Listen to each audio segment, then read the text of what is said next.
Gbogbo ẹ̀yin èèyàn wa mo kí wa ní gbogbo ibikíbi tí ẹ bá wà. Ẹ káalẹ́, ẹ káàsálẹ́, ẹ káàsán, a kú dédé àsìkò yìí. Ó ń bọ̀ àwọn ọ̀nà dẹ́ẹ̀dẹ̀. Wọ́n ní tígi ní tó bí òwe níwájú ẹ̀yin àgbà. Tígi gígan ni máa fẹ́ gbéni lójú òkèèrè la ti ń wò. Bẹ́ẹ̀ni, lórí ọ̀rọ̀ ṣàríà, mo fẹ́ kí ẹ wá farabalẹ̀ kí ẹ gbọ́ bí wọ́n ṣe tú pẹrẹpẹrẹ ọ̀rọ̀ yìí. Ṣé mọ̀ pé àwọn bọ́dà wa tí wọ́n wà lórí TikTok, kí dá orúkọ àwọn èèyàn méjì nínú wọn, MS Baba, Àkọ́bí Ọlọ́ba, Olówó Èkó àti àwọn ìyá wa tó kù ńbẹ̀, ìyá wa Mulikat àti Òṣàtọ́lá àti gbogbo wọn bẹ́yẹn lọ. Ìyá Akẹ́jù. Àwọn nǹkan tí wọ́n ń ṣe lójú àwọn ẹlẹ́sìn Islam, àwa ò wá láti bẹ̀sìn jẹ́. Bẹ́ẹ̀ni. Ṣùgbọ́n wọ́n ń gbìyànjú láti tan ìmọ́lẹ̀ sí gbogbo àwọn nǹkan tí ó ṣókùnkùn sí yàn. Gbogbo àwọn tí mo kà ọmọ ẹlẹ́sìn mùsùlùmí ni gbogbo wọn. Ọ̀pọ̀lọpọ̀ ẹ̀yin ẹlẹ́sìn mùsùlùmí míì gan ẹ kàn ń ṣe ẹ̀sìn yẹn ni. Ẹ ò rí lè ń ka Quran. Ẹ lè máa ka Quran kó má yé yín. Òun làwọn ìyẹn ṣe máa ń sọ̀rọ̀ tó máa mẹ́rin wá lórí ọ̀rọ̀ ṣàríà.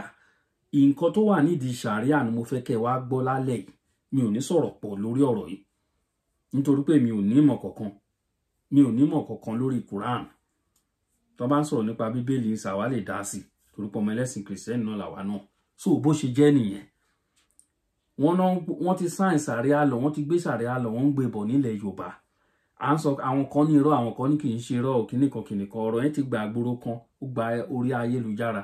Ó jẹ́rọ́ kò jẹ́rọ́, nínú irọ́ òótọ́ ọ̀rọ̀ máa wà ń bẹ̀. Ẹ wá gbọ́ mọ́ ṣe tú pẹrẹpẹrẹ lórí ọ̀rọ̀ ṣàríà bó ṣe wà nínú Quran. Ẹ wá farabalẹ̀ ń sìn kí ẹ wá gbọ́ ká tó wá sọ díẹ̀ nínú ẹ̀ ká ṣẹnu wa ń dédé síbí. Islam. Now ẹ ká ti bá láti mọ̀. Homosexuality is punishable by death, but sodomizing boys is fine. Ṣé gbọ́ o, wọ́n ní tí ọkùnrin àtọkùnrin tí wọ́n bá jọ ń ṣe kìlíbọ́ọ̀dì, wọ́n ní ikú lè rí ẹ̀ṣẹ̀ o. Àmọ́ tí ọkùnrin yẹn bá jẹ́ àgbàlagbà irú Muhammadu yẹn tó ní ẹjẹ́ kọ́mọdé wa ta ló rántí àdìsí yẹn tó gbé azan ṣẹ̀ṣẹ̀. Ṣé mẹ́sì rántí? Kí ni náà dẹ̀ yẹn mọ́ lórí o sápá mi lórí. A ti kà kan báyẹn náà rí tó gbé àṣẹ. Ẹ mọ́ rántí àlè àdábí kìíní ọmọ àwa jáde.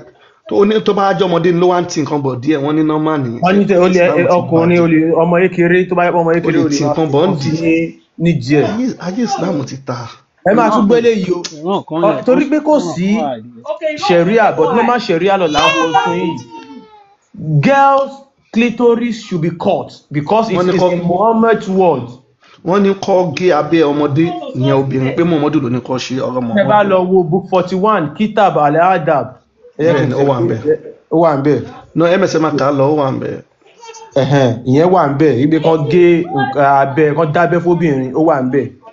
Girls can be sodomized until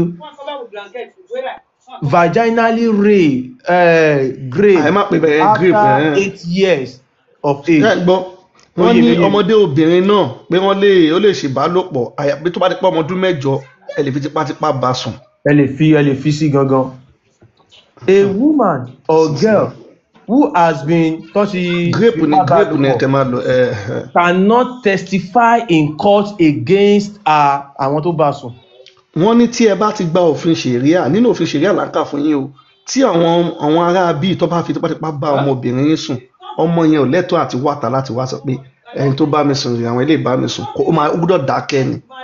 Testimonies of 4 male witnesses are required to prove that kind of thing.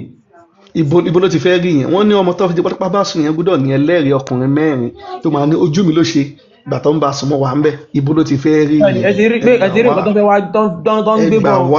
ẹgbà lọ́nà oko wọn kàn máa mọ̀ wọ́n ya wa dọ̀bálẹ̀ náà wà ń tí wa àwọn ọmọ yín kéékèèké ọkùnrin náà wọn kàn máa fi sí fún wọn lábẹ́ ni.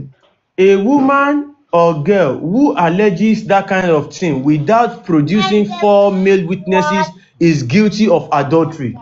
ṣètúgbọ́ kábẹ̀sì tó sọ bẹ̀ yẹn obìnrin tí irú nǹkan yẹn ṣẹlẹ̀ sí tí ó wà lẹ́lẹ́rìí tó sọ yẹn àwọn ẹlẹ́rìí mélòó yẹn 4 ó ní ó tún ti jẹ̀bi pé òun ló tún ṣe àgbèrè lọ́kọ ṣẹ́mọ ẹmọ ya ẹ̀ wọ́n máa lẹ́ ló kò pa. mo ti débẹ̀. A woman or girl found guilty of adultery is punishable by death. chai obìnrin tó bá wá tí nǹkan yẹn ṣẹlẹ̀ sàbí wọ́n tún ká obìnrin míì pẹ̀lú ọkùnrin wọ́n máa rí mọ́lẹ̀ wọ́n dá ẹ̀pẹ̀ bò á wá débi bí ọrùn ẹ̀ wọ́n wá lẹ̀ lóko tó ẹ̀mí fi máa bọ́ lára ẹ̀ wọ́n ní ẹ̀lẹ́ lóko pa. now nígbà tí wọ́n fi tipátipá bá ọmọ sùn tẹ́ ẹ ní kó lọ wá ẹlẹ́rìí mẹ́rin wá ẹlẹ́rìí mẹ́rin yẹn kò wà léèrè tí ó bá tún wá fi rẹ́lẹ́rìí mẹ́rin yẹn wọ́n á tún wá lẹ̀ lóko pa. ẹ̀yin èèyàn ṣe ń gbọ́ nǹkan tá à ń sọ kò ṣe pé ṣeréṣeré o ẹ̀yẹ́ ká níṣó ńlẹ̀. A male convicted of pé wọ́n báyàn sùn can have his conviction dismissed by marrying his victim. ṣe ń gbọ́ nínú òfin ṣẹ̀ríà yìí tí ọkùnrin tó fi tipátipá bá obìnrin sùn bí wọ́n á padà rẹ́lẹ́rìí tó wá jẹ́wọ́ yẹn nǹkan ẹjọ́ tó máa dá ni pé kí ọkùnrin tó fi tipátipá bá sùn yẹn ó bá jẹ́ 10 wọ́n á ní kíkan nu wọn kó lọ fẹ́ obìnrin tí wọ́n fi tipátipá ṣe kíni tó bá sùn tó bá ti bá sùn báyẹn wọ́n ti lẹ̀. Muslim men have sexual rights to any woman or girl not wearing the hijab. ṣé ń gbọ́ ibẹ̀ yẹn gan wà níbi tá a fẹ́ kẹ́ lọ o tí ẹ bá dédé ń lọ tó ti dá kínní ilẹ̀ o bá jẹ́ kírísítẹ́nì bá jẹ́ oníṣẹ́yẹ tó bá gbá ẹ mú tó bá fi pápá bá ẹ sùn wọ́n á nítorí pé o lo ìjáàbù séèmù ni kò sí nǹkan tó wọ́n fẹ́ ṣe ó ń pẹ́ ní ṣé ń gbọ́ ayé Islam ti bàjẹ́ lẹ́yìn ọba. A woman can have one husband who can obìnrin lè ní ọkọ kan and who can have up to 4 wives. tí ọkọ yẹn dẹ̀ máa ní ìyàwó 4 tẹ́lẹ̀ àbọ̀ máa tún nílé lórí ó ń pẹ́. A man can beat his wife for insubordination. ṣé ń gbọ́ ọkùnrin lè mú igi àbádà kó ṣáyàwó ẹ̀ kó gúngù kò sí nǹkan tó fẹ́ ṣẹlẹ̀ Kùránì báàkì ẹ̀. A man can unilaterally divorce his wife. ṣé ń gbọ́ ọkùnrin lè ṣe nǹkan tó bá ń pọ̀ òun dá ìyàwó òun o àbọ̀ òun ò dá mọ́ fẹ́ gbà pàbí ó lè ṣe nǹkan tó bá ti rùn. A wife needs her husband's consent to divorce. ṣé ń gbọ́ ọkọ ẹ̀ ló máa pàṣẹ pé bí yá òkè òun fẹ́ kọ̀ ìyàwó òun àbọ̀ òun ọkọ ìyàwó ò láṣẹ kò lè sọ̀rọ̀ kò bá máa lù ẹ́ pa lójoojúmọ́ ò lẹ́tọ̀ọ́ àti ní ò ṣe mọ́ ibẹ̀ ló máa kú sí. A divorced wife loses custody of all children over 6 years of age. tó o bá dẹ̀ ti kọ̀ tẹ́ bá tiẹ̀ pé wá fẹ́ lọ ilé ẹjọ́ wá fẹ́ kọra yín ọmọ ò ní sí lọ́dọ̀ ìyàwó ọ̀dọ̀ ọkọ ẹ ló máa wà. táwọn ọmọ yẹn bá ti ju ọdún 6 lọ. A woman's testimony in court allowed in property cases carries half the weight of a man. tí obìnrin ó bá jẹ́rìí nílé ẹjọ́ ìyẹn ogún ọkọ wọn máa jẹ́ pé á pín sí méjì. nǹkan tó ń tọ́ra di sọ́mẹ̀ ń gbé tẹ́ bá fẹ́ mẹ́lẹ́rìí wá ní court obìnrin ìlàjì ni ẹ̀rí ẹ̀. ní ọkùnrin okay kí ẹ̀rí obìnrin ò lọ́gbọ́n tọkùnrin. ìlàjì ni ọgbọ́n orí obìnrin sí tọkùnrin obìnrin méjì òun ni ọkùnrin kan yá. ṣé nǹkan yẹn ti yé ẹ̀yin ìlànà gbọ́. A female hair inherits half of what a male hair inherits. Ẹgbẹ́ díẹ̀ obìnrin jẹ́ kí ni. A female hair bóyá bí ogún. kí ni mo fẹ́ pe hair yìí náà ẹ̀yà mi yóò bá yẹn ìyá ìmọ̀wéèrè náà. Kí la máa ń pè wọ́n tá a bá lọ fíìlì báńkì tá a bá lọ fíìlì form next of kin. Next of kin. Ẹni tó máa jogún. Tó bá jẹ́ pé next of kin obìnrin ó máa gba half of what a male hair inherit tó túmọ̀ sí pé. tó bá fẹ́ pín ogún obìnrin máa gba àbọ̀ ọkùnrin bá gbà bẹ́ẹ̀ ni. ẹ ṣe ẹ̀yin tẹ́ wà ní comment section yẹn bá wa lọ. So bí ìyẹn ṣe rí obìnrin máa gba àbọ̀ nǹkan tọkùnrin máa gbà. bẹ́ẹ̀ ni ẹ mọ̀ pé lẹ́ẹ̀rí obìnrin náà ìlàjì ni fún tọkùnrin so obìnrin ò jámọ́ kankan nínú ṣẹ̀ríà. A woman cannot speak alone to a man who is not her husband or relative. Obìnrin ò ní bá ọkùnrin kankan sọ̀rọ̀ tí ó bá ti ń ṣe ọkọ ẹ̀ àbẹ́bí ẹ̀. Meat to be eat must come from animals that have been sacrificed only to Allah. Ẹran tẹ́ máa jẹ ó gbọ́dọ̀ jẹ́ ẹran tí wọ́n ti pè bisimilahi sí. Bisimilahi Allahu Akbar. Òun náà ń tẹ́ pé bisimilahi sí.